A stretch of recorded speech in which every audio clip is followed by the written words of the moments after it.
İlimiz Antalya'da vatandaşlarımızdan aldığımız bazı şikayetler söz konusudur. Özellikle yaz aylarının gelmesiyle beraber sıcakların artması kimi sorunları beraberinde getirmektedir. Malum sivrisinek sorunu birçok ilimizde olduğu gibi Antalya'mızda da ciddi anlamda bir sorun olarak önümüzde durmaktadır. Belediyeler bu konuda önceden tedbirlerini almaları gerekiyor. Tabii belediyelerin kimi zaman yapmış oldukları ilaçlama faaliyetleri söz konusudur. Ama bu şu anda ortaya çıkan sonuca göre ve ortaya çıkan soruna göre çözüm olmamaktadır. Yani daha önce yapılmış olan ilaçlamalar yeterli gelmemektedir. Dolayısıyla halkımızın bize iletmiş olduğu sorunların başında olan sivrisinek problemi, halkımızın talepleri üzerine belediyelerin atması gereken adımlar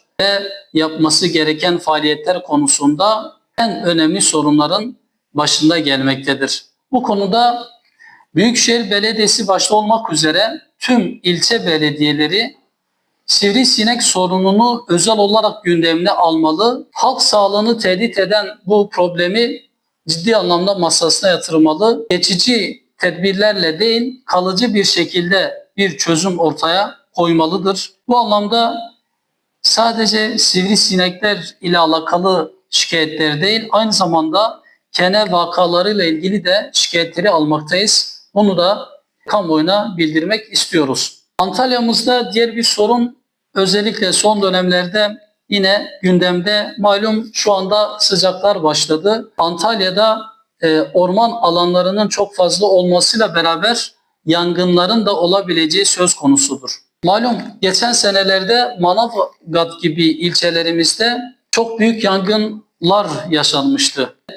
Binlerce hektarlık alanların zarar gördüğü yangınlardan sonra kimi tedbirler geliştirilmişti. İşte şu anda önümüzdeki yaz sezonuyla beraber şimdiden ilgili kurumlar ciddi anlamda tedbirlerini almalıdırlar. Ormanlık alanlarda denetimlerini sıklaştırmalıdırlar. Ekipmanlarını hazır tutmalıdırlar ve riskli bölgelerde gözetleme faaliyetlerinde bulunmalıdırlar. Yangınlarla mücadele konusunda ilgili kurumların tümü hazırlıklı olmalıdır.